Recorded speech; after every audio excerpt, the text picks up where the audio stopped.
There's nothing like a little photography on a foggy, moody winter's day.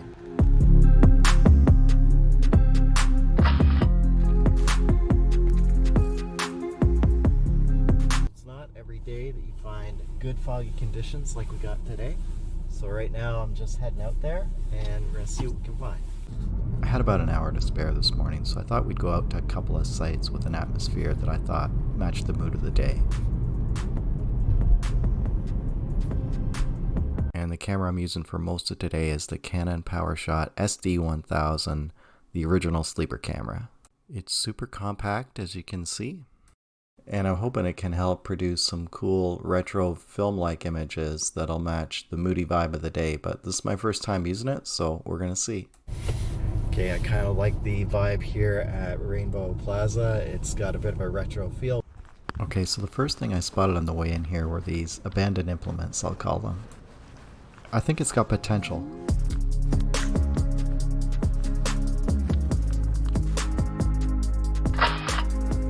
It just feels like there's a story there. Next up, I thought I'd try a shot of the Plaza going this way. Not bad, I'm getting the grade A feel there. And if you live here in Ontario, you know what I mean by that. There's lots of those days at a certain time of year. Alright, let's get low for this one. Getting a low or high perspective almost always helps to improve a photo. Alright, so up at the top corner of the Plaza, I decided I was going to try and get one of those super low shots with the cement parking block in the foreground here. But then the camera stopped working for a little while. And so I'd say if I've learned anything about doing photography out in the field, it's that when you bring new equipment with you, you will have a problem. It's not even a maybe, it's like a for sure. So having learned that lesson before, I was prepared this time by having my iPhone with me. And so ultimately I was able to get this shot.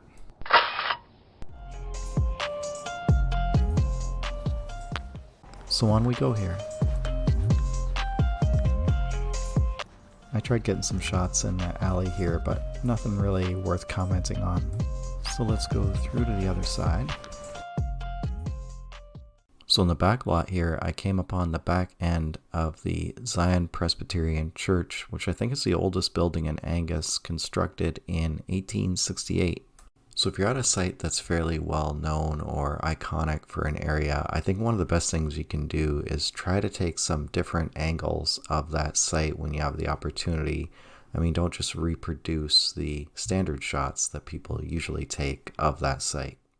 So part of the reason I really like this drawing of the Parliament buildings in Ottawa is that it is done from the back end perspective, which is a view that you don't often see.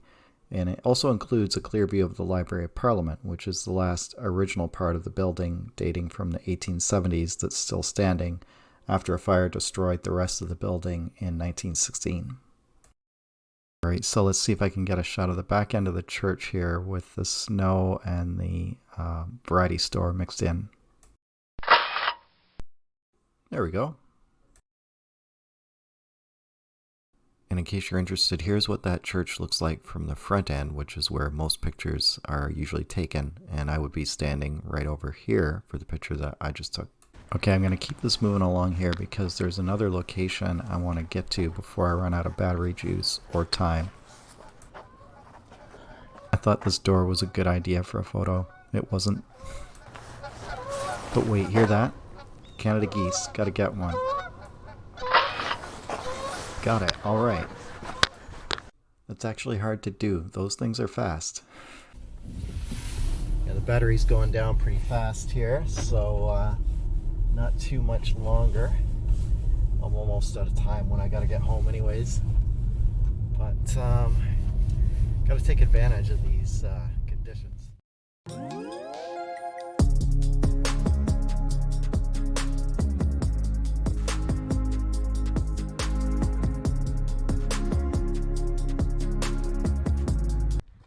Alright, so our next location here is the Albert Breau Community Park, which is in behind the Ontario tree seed plant, now closed. And I thought it might be cool to get some moody, foggy photos down here at the baseball diamond and other parts of the park.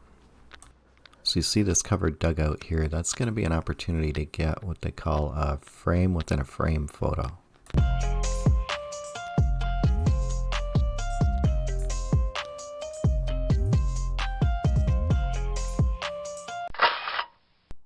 So you can see how this technique creates a second frame within the frame of your photo.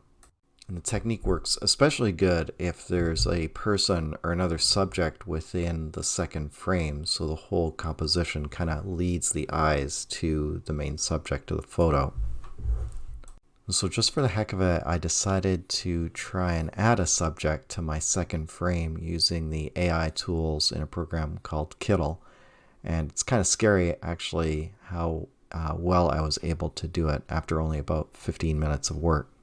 And here's what it looks like, and if you're interested, at some point I could do a tutorial to show you how I was able to achieve this. And of course the trick is when you add the image of the dog to get it appear as if it's in the photo behind the fence, but still visible, not, you know, so opaque that it disappears from the photo altogether.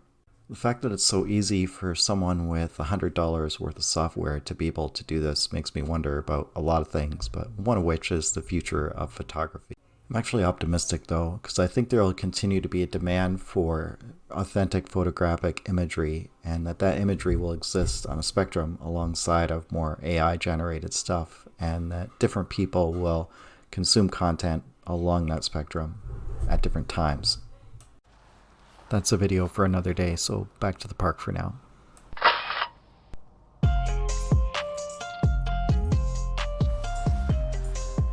Okay, I got another idea for a shot out here on the baseball diamond. Let's go check it out.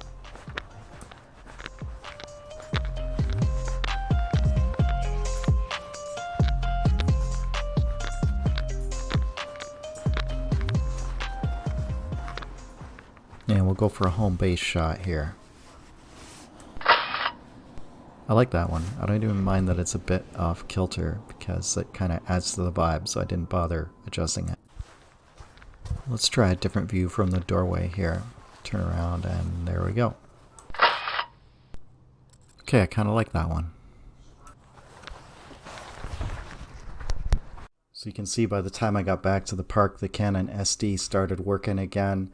The fix was actually pretty simple. I just turned it off and on again and took the SD card out, put it back in again, and it started working. So sometimes the fix can be a simple one if you have an equipment breakdown, and it's a good reminder that it's at least worth trying that while you're out there. Okay, so there was this other thing I saw from a distance up here, which I thought had some potential. And it was this boot that was either lost or abandoned and has been tied to the fence now. I'm not so sure about that one. Switching to the other angle did not really help things much either. That was a bit better, but still not quite working for me. That was a good example of where if I'd have been a bit more patient and spent a little more time with that subject, maybe I could have gotten something, but I was running out of time, so I decided it's time to move on. Maybe that's not so bad, because it allowed me to get a few other shots I liked before finishing up.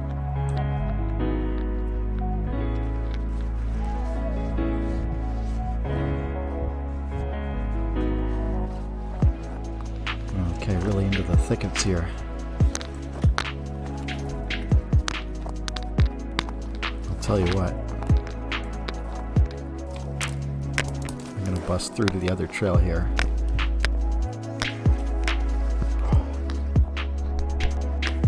That'll give me a chance to get one of these Foggy trail photos. These ones tend to work well from the low perspective.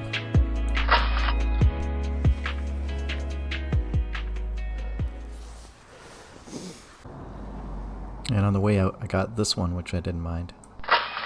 Good foreground element. I just wish I hadn't cut off the flower at the side here. Alright, one more for the road here. Got it. Alright then, time to head on home. Thanks for watching. Don't forget to subscribe and check out one of these next videos for more on photography, video content creation, and social media strategy.